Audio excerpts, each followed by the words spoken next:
मेरी पढ़ाई अच्छी चल रही है।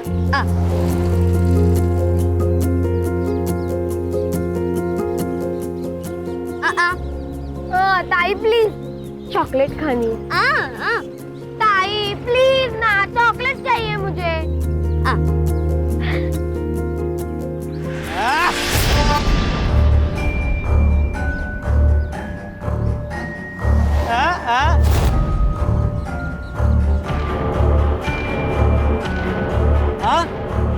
सुन भी सकती, दोस्ती करेगी, दोस्ती। चल चल चल चल छोड़ो तुम, मेरे ताई को छोड़ो, जाओ यहाँ से।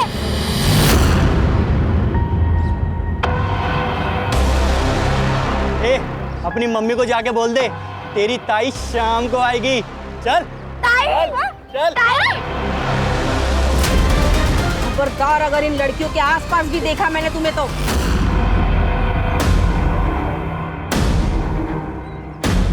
तुम सबकी पुलिस में कंप्लेंट कर दूंगी। चलो निकलो यहाँ से। ताई, वो लड़के साइनी का मजाक उड़ा रहे थे। हाँ तो मैं क्या करूं? तुम्हें पता है हमारी जिंदगी ना बहुत अच्छी हो सकती थी अगर ये मनहूस हमारी जिंदगी में ना होती।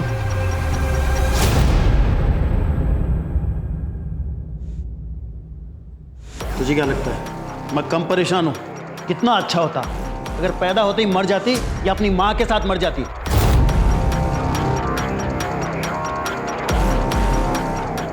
आप लोग साहिली के सामने ऐसी बातें कैसे कर सकते हो? तुम्हारे घर में नहीं है ना, तब तुम ऐसे बढ़ बढ़ के बातें कर रही हो। अरे तुम्हें पता नहीं कितनी बड़ी बौद्रेशन है ये। ना कुछ सुनाई देता है ना कुछ बोल सकती है। देखो कैसे गाय की तरह दिन भर बस चढ़ती रहती है। कैसे ना हमारी गलती हो गई, हमें ना इसे बोर्डिंग स्कूल में डाल देना चाहिए था। नहीं तो क्या है वो, हाँ, मूक बधिरों के स्कूल में डाल देना चाहिए था। हमारा पीठ तो छूटता कम से कम।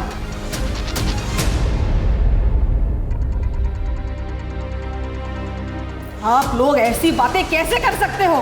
आप जानते हो वो एक स्पेशल चाइल्ड है। अरे बिना परिवार के परेशान हो जाएगी वो लड़की। उसे प्यार, केयर, एक्स्ट्रा अटेंशन की जरूरत है। तो ये सब मिल जाएगा ना वहाँ पे बोर्डिंग स्कूल में। इसमें इतना हल्ला करने की क्या जरूरत है? तू जा एक गिलास पानी ले गया और चाय भी बनाना।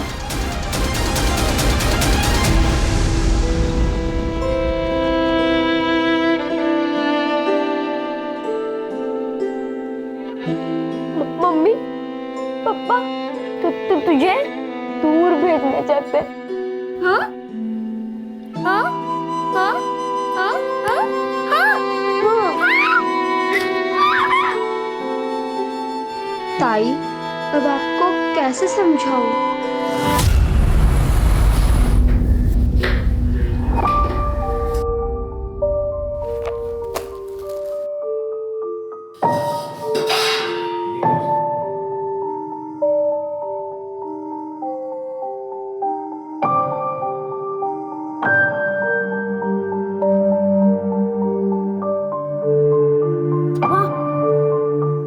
इतनी गरम खिचड़ी कैसे खाएंगे?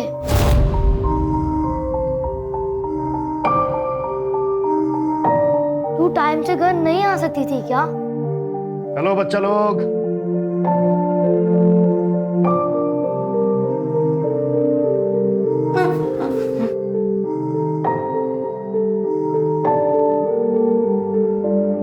रोहिणी 3-4 घरों में झाड़ू, पोछा, कुटके का काम करती है ताकि उन पैसों से तुम्हें खिला पिला सके और स्कूल भेज सके।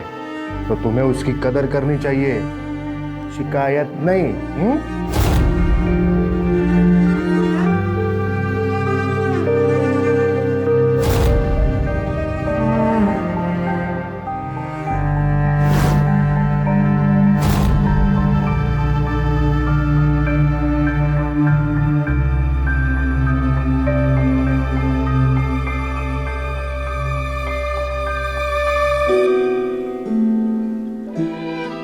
कह रही है कि उसे आने में लेट हुआ इसलिए उसे बुरा लग रहा है, पर पवार साहब की बीवी ने उसे एक्स्ट्रा काम दे दिया था जिसके उसे एक्स्ट्रा पैसे भी मिले और उसी पैसों से वो अपने भाइयों के लिए नए कपड़े भी खरीदेगी। यस।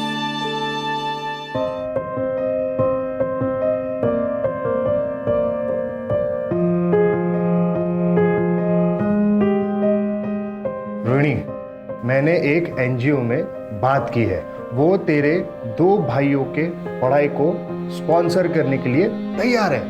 एक बार स्पॉन्सर आ गए तो तेरे पैसों की समस्या खत्म हो जाएगी। ठीक है, मैं निकलता हूं।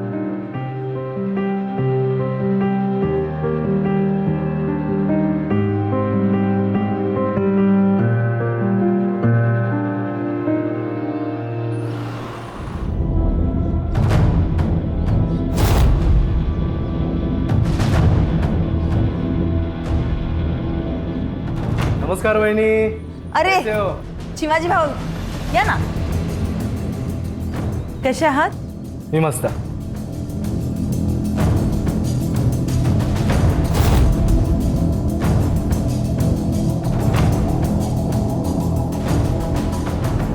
तुम्ही बसा ना, चाय पानी घ्या, मैं इनको बुला के लेके आती हूँ. हो.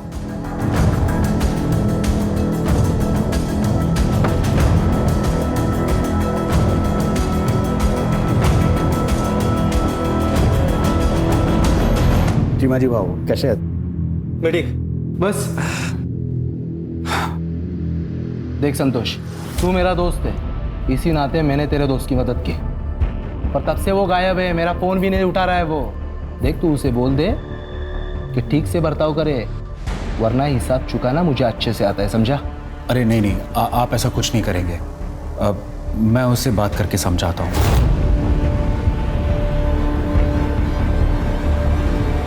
पवार साहब आ गए. नमस्ते. नमस्कार पवार साहब. नमस्कार नमस्कार. चले.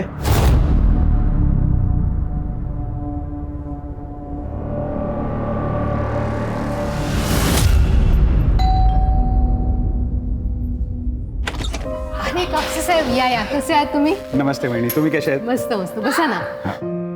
वन्या ए चल.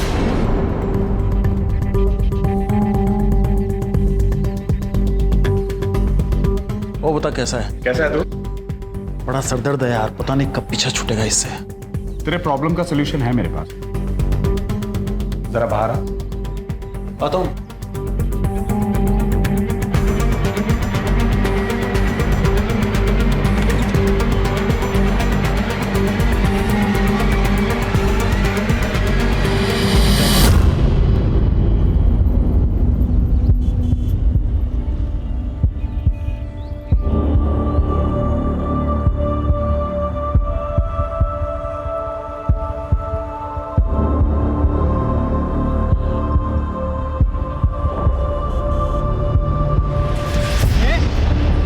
क्या समझती है अपने आप को? हाँ, उस दिन बहुत बनकर दिखा रही थी.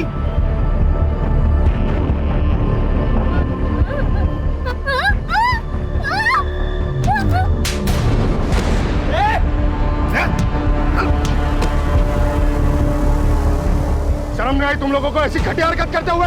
और आप लोग भी क्या क्या खड़े खड़े तमाशा देख रहे? तुम ठीक हो? चलो मैं तुम्हें घर छोड़ देता हूँ. तुम्हें कुछ नहीं होगा, कुछ नहीं होगा. देखिए, एक एनजीओ है सहारा, मैं वहीं पे काम करता हूँ. हम साइली को वहाँ भेज सकते हैं. वहाँ ऐसे स्पेशल बच्चों के लिए स्कूल भी है. वहाँ साइली साइन लैंग्वेज यानी इशारों की भाषा भी सीख पाएगी. देखिए, हमें ज्यादा समझाने की जरूरत नहीं है. और क्या ही कर लेगी वो पढ़ लिख कर? हाँ, इसका कोई फायदा नहीं है.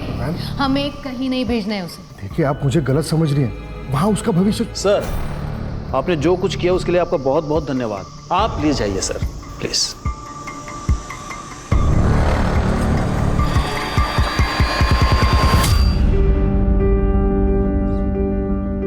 ताई, आज हमारे लिए क्या लेकर आओगी?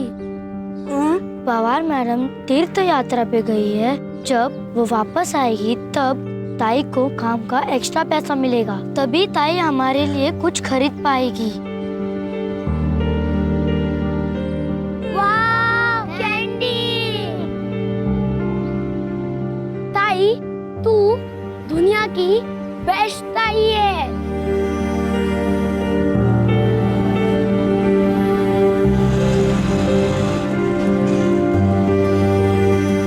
बाय दीदी। बाय दीदी।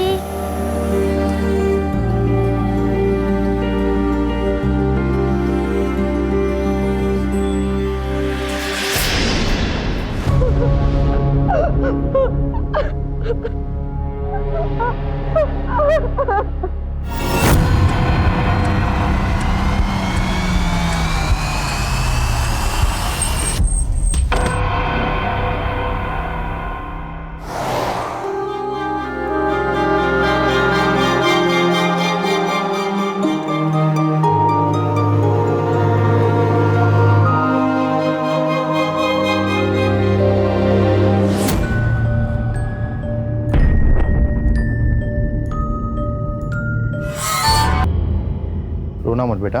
वो एनजीओ वाला लड़का कौन आता है? केदार दादा। उसको फोन लगा, शायद उसको मालूम रहेगा तुम्हारी ताई कहाँ है।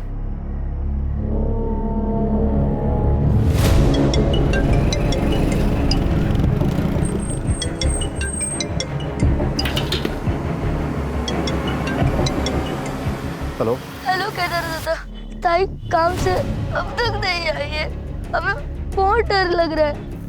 और मैं तो अभी पुणे के बाहर हूँ। अच्छा रुको, मैं जल्द से जल्द वहाँ आता हूँ, ठीक है? ठीक है।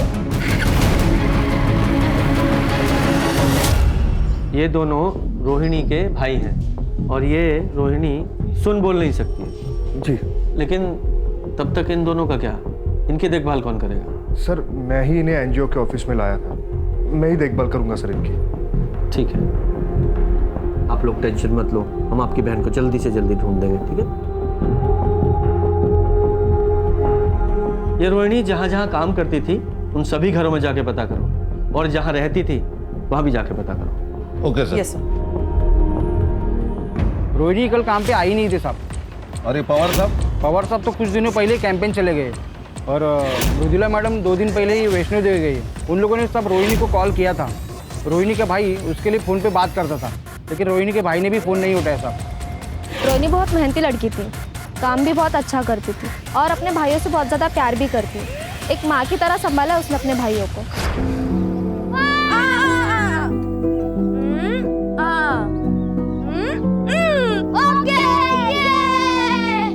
कभी कभी रोहिणी को घर आने में देर हो जाती थी। दोनों लड़कों को बहुत भूख लगती थी, इसीलिए रोहिणी ने एक तरीका निकाला था।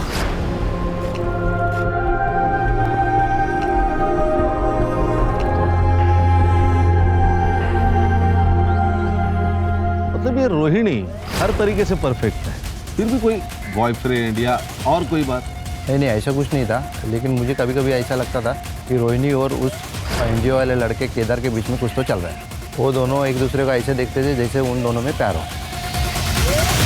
लेकिन किसी ने भी श्योरिटी के साथ ये नहीं कहा है कि केदार उसका बॉयफ्रेंड है, राइट? सर फिर भी हमने केदार को क्वेश्चनिंग के लिए बुलाया है। वो सीसीटीवी का क्या हुआ? सर बस्ती या उसके आसपास तो कोई सीसीटीवी नहीं है, लेकिन हाँ सर बस्ती के बाहर एक मेडिकल शॉप है, वहाँ का फुटेज मिला है। ये देखिए सर, ये देखिए, ये देखिए सर, ये रोहिणी का रोज का रूट है। इसी रास्ते से वो हर रोज काम पर जाती है। सर हम पवार के घर पे भी गए थे, उसके वॉचमैन से पूछताछ की, सीसीटीवी भी चेक किया, लेकिन रोहिणी उस दिन उसके घर नहीं पहुंची थी। इस केस में सबसे बड़ा प्रॉब्लम यह है कि रोहिणी सुन बोल नहीं सकती है, ना ही वो मोबाइल इस्तेमाल करती है जिससे उसकी लोकेशन या उसके बारे में पता चल सके। इनफैक्ट चैट का तो सवाल ही नहीं पैदा होता। इस केस को पुराने तरीके से सॉल्व करना पड़ेगा। पर साइली तुम्हारा अपना खून है। तो क्या हुआ? गंदा खून है, मुझे नहीं चाहिए ये अपने घर में। मुझे लड़का चाहिए, और नंदिनी को भी। प्रॉब्लम तुझ में है, साइली में नहीं। मतलब क्या है तुम्हारा? तुम्हारी पहली बीवी सुधा, जिसने साइली को जन्म दिया, और ये तेरी दूसरी बीवी नंदिनी, इसने भी एक बेटी को जन्म दिया, अदिति को। तो फिर तू सिर्फ साइली के बारे में क्यों बात कर रहा है? क्योंकि बोझ है हमारे ऊपर, गले में फंसी हड्डी है जिसे हम निकल नहीं सकते। इतने खर्चे हैं हमारे। और एक बात बताइए, ऐसी लड़की से शादी कौन करेगा? सही बात है। तुम दोनों को समझ रही हूँ, पर मैं तुम दोनों को वार्निंग दे रही हूँ। अगर साइली के साथ तुम दोनों ने कुछ भी गलत किया ना, तो मैं पुलिस में तुम्हारी कंप्लेंट करूंगी।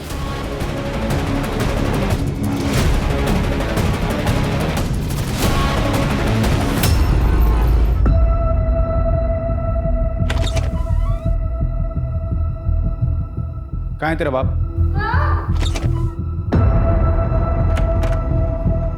मैं तुझे अभी भी बोल रहा हूँ, तेरी सारी मुसीबतों से छुटकारा पा ले, वरना तेरे को बहुत बड़ी प्रॉब्लम हो जाएगी। देख, जो ठीक लगे वो कर, मुझे इस प्रॉब्लम से छुटकारा चाहिए बस। नहीं सर, मेरे और रोहिणी के बीच कोई रोमांटिक रिलेशन नहीं था। लेकिन पड़ोसियों ने तो तुम्हें रोहिणी का हाथ पकड़े हुए देखा था। सर, उन्हें कोई गलतफहमी हुई होगी। मैं तो बस उसे इमोशनल सपोर्ट देने की कोशिश कर रहा था, क्योंकि मुझे पता है सर, जो लोग बोल और सुन नहीं सकते वो खुद को दुनिया में अकेला महसूस करते हैं। हर्षा, भाई साहब तो बहुत होशियार है। क्या पीएचडी की है सब मामलों में? नहीं सर, एक्चुअली मेरे आई बाबा बोल और सुन नहीं सकते, मुख बधिर है, और अकेला ही होने के नाते मैंने बचपन से देखा है कि ऐसे लोगों को बहुत दिक्कत होती है। इसलिए सर मैंने बचपन में ही सोच लिया था कि मैं ऐसे लोगों के लिए कुछ करूँगा। इसलिए सर मैंने एनजीओ ज्वाइन किया। तो मैं रोहिणी को कैसे तकलीफ पहुँचा सकता हूँ सर? वो तो बहुत यकीन करती थी मुझ पर। भले ही मैंने पिछले 2 साल में कुछ खास नहीं किया उसके लिए, पर सर मेरी उस पर कभी गलत नज़र नहीं गई। Trust me sir. ठीक है, फिलहाल के लिए ट्रस्ट कर लेते हैं, जा सकते हो, लेकिन रोहिणी की अगर कोई खबर मिले तो तुरंत हमें बताना। Okay sir.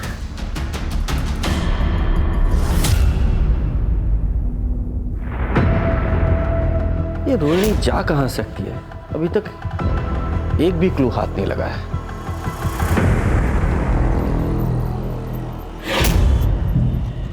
सॉरी, मुझे माफ कर दो।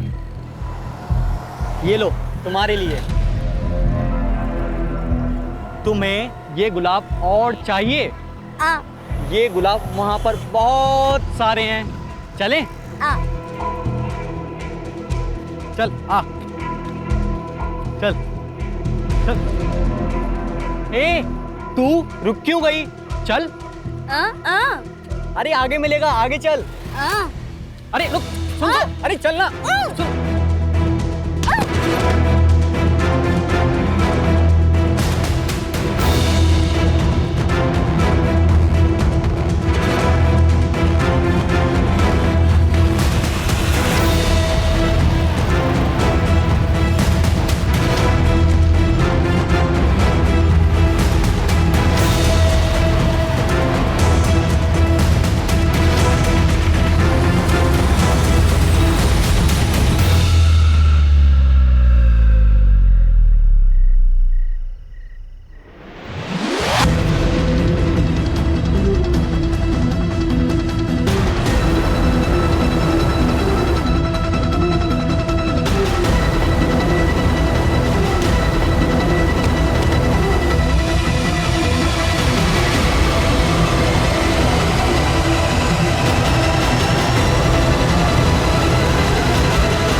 लगता है निकल गई हाथ से।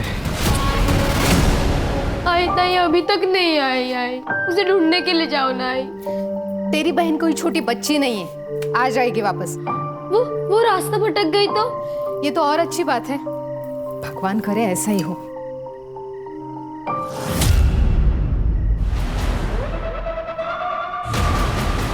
नहीं मिली। एक काम करते हैं, पुलिस के पास चलते हैं। नहीं, ये तो हमारे लिए अच्छा है ना, हम बस चुप रहेंगे। अदिति अगर पूछेगी तो उसे क्या जवाब देगा? आप उसकी चिंता मत कीजिए, मैं अदिति को संभालूंगी।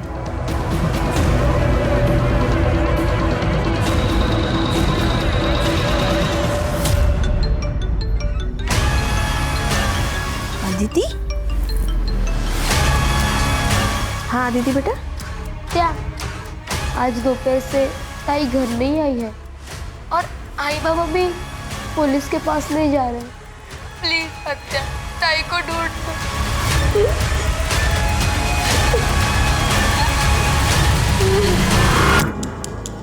ये सायली 16 साल की है, एलिमुख बधिर है। होय साहब, मुझे शक है कि मेरे भाई और उसकी बीवी ने इसे गायब किया है। वो दोनों इससे नफरत करते थे। साहब जल्द से जल्द इसको ढूंढ निकालिए। हाँ बिल्कुल ज़रूर। अच्छा साइली की पूरी डिटेल्स ले लो, जाइए आप। जी सर, आइए।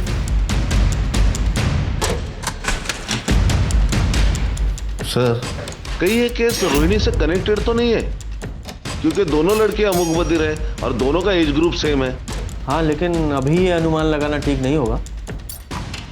पहले चल के साइली के माँ बाप से मिलते हैं। ओके।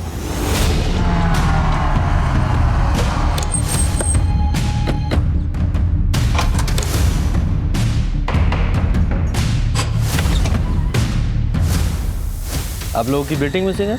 हाँ सर, वो कल शाम से घर नहीं आई है। उसे ढूंढ दो, वो बहुत बोली, बोल और सुन नहीं सकती। आदित्य बेटा चल, तू अंदर चल, हम लोग बात कर रहे हैं ना। के शांत होइए। अब बेटा इधर। अरे अरे सर चिंता की ऐसी कोई बात नहीं है, वो मेरी बहन के यहाँ गई होगी सर, हम उसको फ़ोन करने वाले ही थे। ओ भाई साहब, आपके बहन ने ही थाने में कंप्लेंट लिखवाई है। सुन लिया? अब सीधे सीधे बताइए पूरी बात क्या है, वरना सीधे पुलिस स्टेशन में ले जाके बंद कर दूंगा।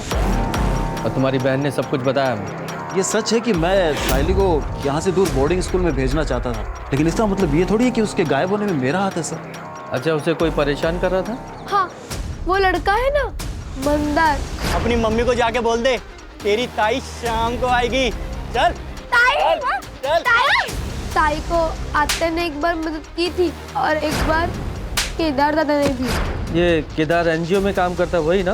ताई को तो उसने ऐसे ही बताया था कि वो एनजीओ में काम करता है। ठीक है बेटा, आपकी दीदी को हम जल्दी ढूंढ देंगे। हैं? बच्ची का ख्याल रखना। खान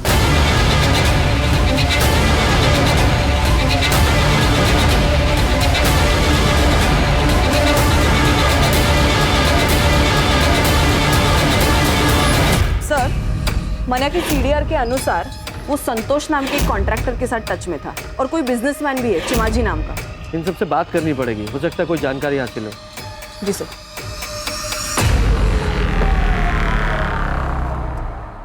सर मन्या का अच्छा दोस्त होने के नाते जब मन्या को नुकसान हुआ तो मैंने उसे मदद की थी। चीमा जी से मैंने उसे 25 लाख रुपए दिलवाए थे। गलती हुई जो मैंने उसे लोन दिया, इंटरेस्ट तो मिला नहीं, उल्टा मेरा पैसा लटक गया। सर मैंने गारंटी ली थी, मैं बहुत प्रेशर में आ गया था, इसलिए मैं बार बार उसे कॉल करता था और मिलता था और उसे बोलता था पैसे दे दे पैसे दे दे। यार मैं चीमा जी को क्या जवाब दूँ? अब मैं अपने एसेट्स बेच के तो तेरी लोन पे नहीं कर सकता ना। संतोष तो मेरे भाई जैसा है, कुछ भी करके उनको समझा दे।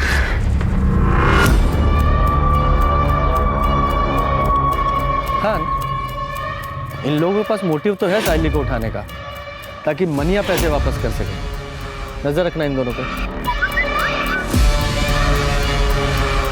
सर, ये केदार का फोन अभी अभी स्विच ऑन हुआ है हाईवे के पास। चलो। ये मोबाइल कहाँ से मिला?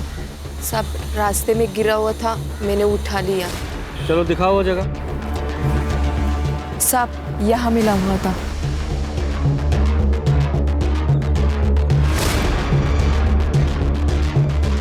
ये बाइक यहाँ से किसकी पड़ी है? सर ये देखिए, यहाँ खून गिरा है। कर ले। इस ब्लड का सैंपल लो और लैब में भेजो। सर। हाँ चलो, इस बाइक की डिटेल निकालो।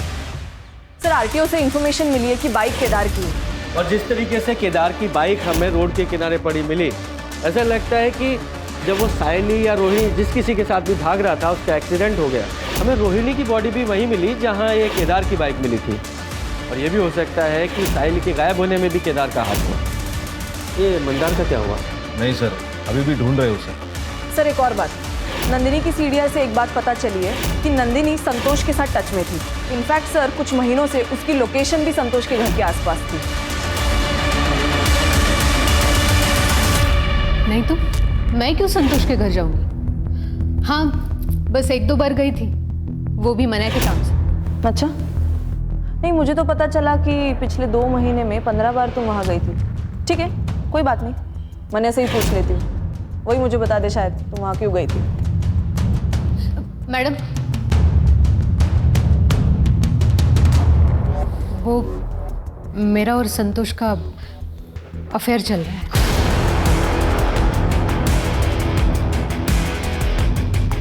मने और मैं हमेशा से एक बेटा चाहते थे। इनके खानदान में कभी कभार ही बेटे होते। मन्या के बड़े भाई जो औरंगाबाद में रहते हैं, उनकी भी 3 लड़कियां हैं, लेकिन संतोष के 2 बेटे जो बोर्डिंग स्कूल में पढ़ते हैं, और उसका बड़ा भाई, उसे भी 2 बेटे हैं। मैं मन्या को बेटी का गिफ्ट देना चाहती थी, बस इसके लिए मैंने संतोष के साथ अफेयर शुरू किया। इसके अलावा मुझे संतोष से कोई लेना देना नहीं। विचित्र बात है ना कि पति को लड़का गिफ्ट करना है तो पति के दोस्त के साथ ही अफेयर कर डाला। वाह, कमाल है सर। नेक्स्ट लेवल की पतिव्रता है। ये डेली सोप के सीरियल के लिए नया सब्जेक्ट मिल गया। सर, रोहिणी की पीएम रिपोर्ट। रोहिणी की मौत हुई है 19 नवंबर को रात को 10 से 12 बजे के बीच, और रीजन ऑफ डेथ है मल्टीपल स्टैब वुंड। रोहिणी 2 हफ्ते प्रेग्नेंट थी। तो ये प्रेगनेंसी तो नहीं उसकी मौत का कारण? पॉसिबल है। सर, केदार के बारे में इंफॉर्मेशन मिली। वो सिटी हॉस्पिटल में एडमिट है। पिछले हफ्ते उसका एक्सीडेंट हुआ था, फ्रैक्चर भी है। और एक बात सर, ये बाइक के पास जो ब्लड सेल मिले थे वो केदार के। एनजीओ तो बंद हो गया है सर, क्योंकि वहाँ की लीज खत्म हो गई थी और ओनर ने उसे रिन्यू करने से मना कर दिया था, क्योंकि किसी बिल्डर से उसे उस ज़मीन के लिए अच्छे ऑफर मिल रहे थे। इसलिए रातों रात सर एनजीओ बंद कर दिया गया। रोहिणी के दोनों भाई कहाँ हैं? सर, एनजीओ को टेम्पररी बेसिस पे पुणे शिफ्ट कर दिया गया है। तुषार और तन्मय सर दोनों वहीं पे हैं। मैं पुणे जा ही रहा था कि हाईवे पे मेरा एक्सीडेंट हो गया। भला उन लोगों का जो मुझे हॉस्पिटल लेके आए। तुम्हें पता है रोहिणी का मर्डर हो गया है और वो साहिली वो गायब है। मैं तुषार और तन्मय को कैसे बताऊंगा कि बहन मर गई?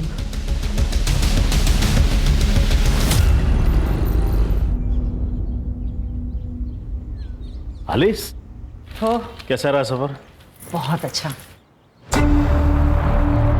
रोहिणी कहाँ है? आज आई नहीं क्या? रोहिणी तो तब से काम पे नहीं आ रही है जब से तुम वैष्णो देवी गई हो। पर अब तो पुलिस को उसकी लाश भी मिली है। क्या? पुलिस ने बताया कि रोहिणी का रेप और मर्डर हुआ है। ये तो बहुत बुरा हुआ अविनाश। आप किसी भी हाल में उसके कातिल को ढूंढवाओ और उसे सजा दिलाओ। अपने पूरे पावर का इस्तेमाल करो और उस बेचारी को इंसाफ दिलाओ। पुलिस जांच कर रही है, एक बार उसे पकड़ ले, फिर मैं पूरी कोशिश करूंगा उसे जल्द से जल्द सजा दिलाने की। सर, केदार सच बोल रहा था।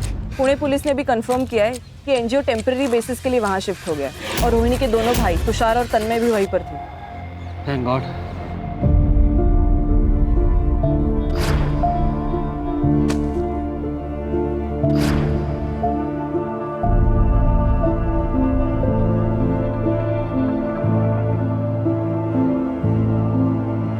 ताई, कहाँ हो तुम ताई?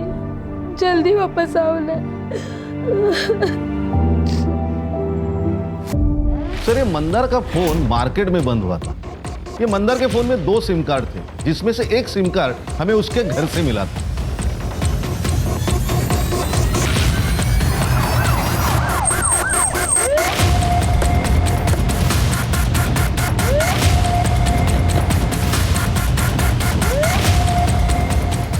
सर, यही लोकेशन है।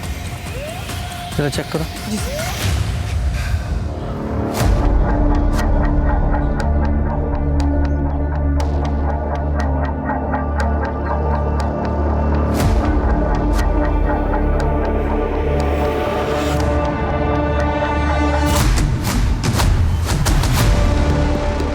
सर, इयरिंग है और इस पर ब्लड के ट्रेसेस है सर। कलेक्ट करो और लैब में भिजवाओ। जी सर। खान, ये ईयरिंग्स पे लगे ब्लड को रोहिणी और साइली दोनों के ब्लड से मैच कराओ, और लैब में भेजने से पहले इस साइली के पेरेंट्स को भी दिखाना। Okay sir. और चेक करो आसपास कोई सीसीटीवी है क्या, अगर है तो उसकी फुटेज निकलवाओ। Okay sir.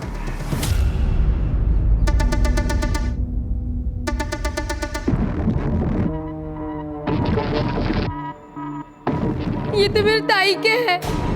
आप उन्हें लेके नहीं आए? कहाँ है मेरे ताई? बेटा, हम साइली को जल्द से जल्द ढूंढ लेंगे। प्रॉमिस? प्रॉमिस। सर, वो जो इयररिंग्स पे ब्लड मिला था वो रोहिणी और साइली दोनों के ब्लड से मैच नहीं होता।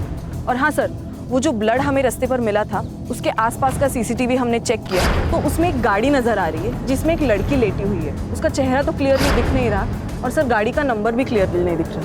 उस पूरे एरिया को फिर से चेक करते हैं।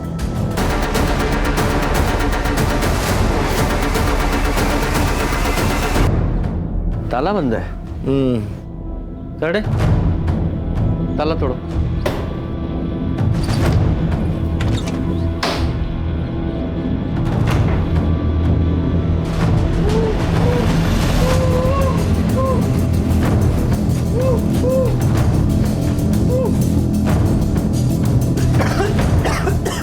अच्छा, पानी दो।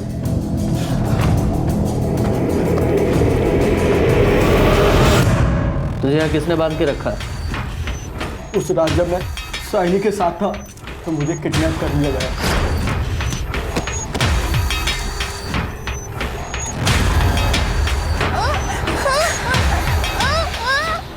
छोड़ इसको! छोड़ इसको! छोड़!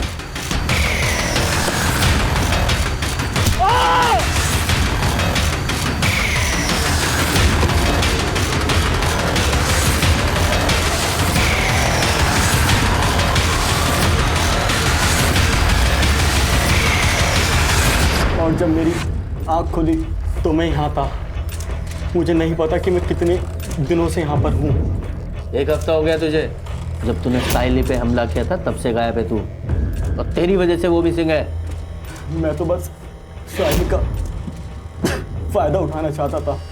उसकी वजह से मुझे आरती और केदार ने थप्पड़ मारा, लेकिन सच में मुझे नहीं पता कि साहिली कहाँ है। तुझे उस कार का नंबर याद है? नहीं, अंधेरे की वजह से मैं ज़्यादा देख नहीं पाया। सर कुछ हाथ नहीं लगा और कोई खबरबात भी नहीं। सर हमने पूरी तरह ट्राई की कि ये जानने के लिए कि वो गैराज किसका है, लेकिन कुछ नहीं सर। और वो एरिया भी पूरी तरह छान लिया, साहिल का भी कुछ पता नहीं। हाँ क्या सर? हाईवे के पास एक लड़की मिली है बेहोश हालत में और उसका डिस्क्रिप्शन भी साहिल से मैच होता है। अच्छा, तुरंत वहाँ जाओ।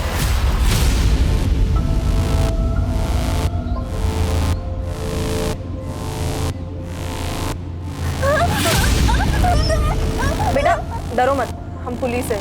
क्या हुआ तुम्हारे साथ बताओ।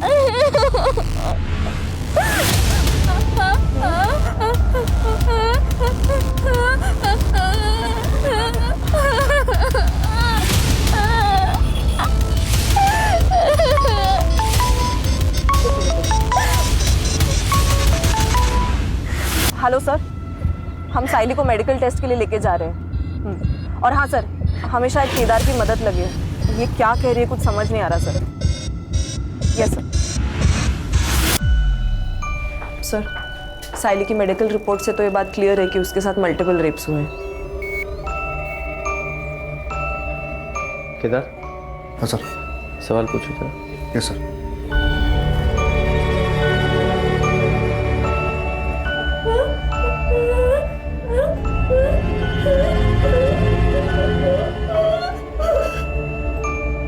सर मैं कुछ समझ नहीं पा रहा हूँ। ये प्रॉपर साइंस यूज नहीं कर रही है। ये रोहिणी की तरह स्पेशल स्कूल गई नहीं है ना। तो फिर कौन है जो इसकी भाषा समझ सकता है?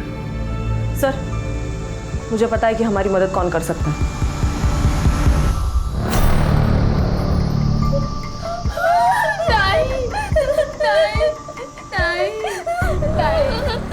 अदिति, देखो बेटा, तुम हमारी मदद करोगी? तुम्हारी ताई क्या कहना चाह रही है हमें बताओगी प्लीज? ताकि हम उसके असली गुनहगारों को पकड़ सके। पूछो उसे क्या हुआ था। क्या हुआ था? ताई कह रही है कि वो एक छोटी सी गंदी सी जगह पे थी।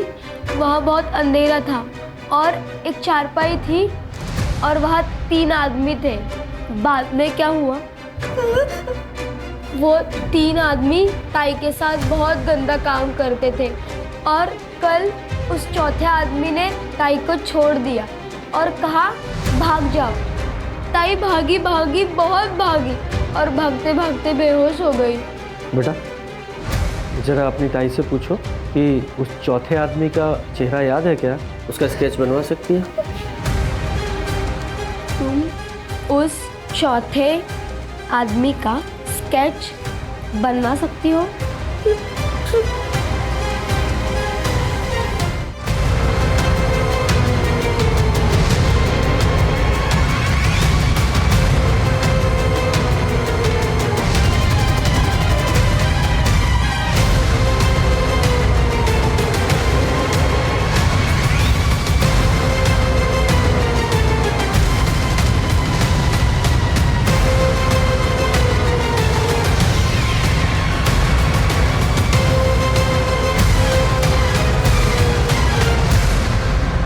स्केचेस, ये संतोष कापसे, चिमाजी गांवकर, अविनाश पवार और ये चौथा आदमी सर। बबलू, ये संतोष का ड्राइवर कम सर्वेंट, इन चारों को उठा के लाओ अभी के अभी। तुम चारों खुद से बोलना शुरू करोगे या हम अपने तरीके से को बुलवाएं? बोलो।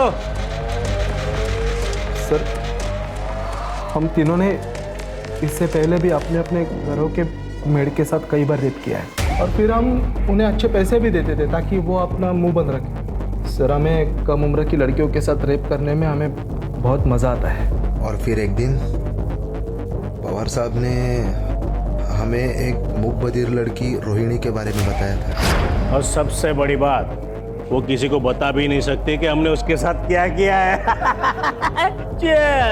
सर, बबलू मेरे भरोसे का ड्राइवर कम नौकर है। उसने रोहिणी को पवार साहब के घर जाने से पहले ही किडनैप कर लिया।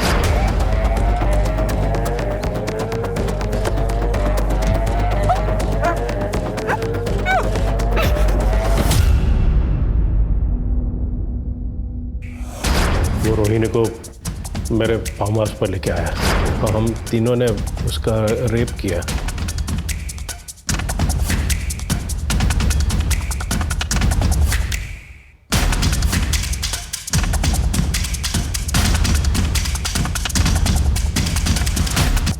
हमें दिव्यांग लड़कियों का रेप करने में तीनों को किक मिली। अब हमें ऐसी लड़की चाहिए थी, तभी संतोष ने हमें साइली के बारे में बताया। और जब ये बबलू साइली को किडनैप कर रहा था तो मंदार ने उसे देख लिया। मैंने तो सब साहब लोगों के ऊपर ही छोड़ दिया था कि क्या करना है। सर, हम मंदार को मारने ही वाले थे कि आप सब उस तक पहुंच गए, इसलिए हम सब डर गए और साइली को छोड़ दिया। सर, हमें लगा कि वो मूक बधिर है, किसी को क्या बताएगी। और उसी मूक बधिर लड़की ने तुम चारों हैवानों के चेहरे हमारे सामने ला दिए। रोहिणी के साथ क्या किया? सर, हम रोहिणी से थक गए थे, फिर किसी ने हमें रोहिणी को मारने का ऑफर दिया। किसने ऑफर दिया? हाँ, मैंने ही अपने ड्राइवर की मदद से रोहिणी को मारने का ऑफर दिया था, क्योंकि मुझे मूक बधिर लड़कियों से सख्त नफरत है। उस रात जब बबलू रोहिणी को लेके निकला, तब मैं भी अपने ड्राइवर एकनाथ के साथ शहर के बाहर उसका इंतजार कर रही थी।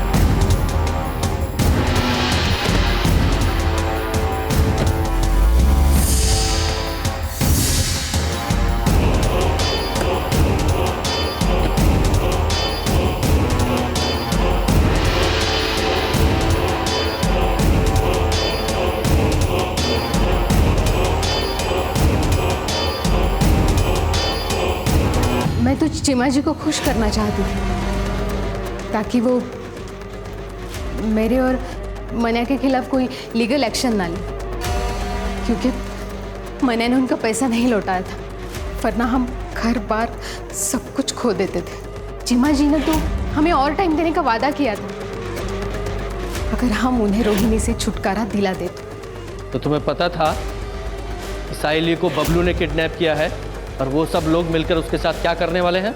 मुझे बस इतना पता था कि साइली का हमारी जिंदगी से जाना हमारे लिए सबसे अच्छी बात है। सर, केदार का जो एनजीओ है सहारा, उसे अब एक नई जगह मिल गई है, साइली का घर। मन्या ने खुद अपने मन से उसका घर एनजीओ को दे दिया, वो भी फ्री में। और ये एनजीओ साइली को भी मदद करेगी और इसमें आदित्य हाथ बटाएगी। और एक केदार, ये भी बहुत खुश है सर। हमें अपनी सोसाइटी में केदार जैसे लोगों की जरूरत है ताकि आगे जाके पुलिस को भी हेल्प हो। सही कहा सर।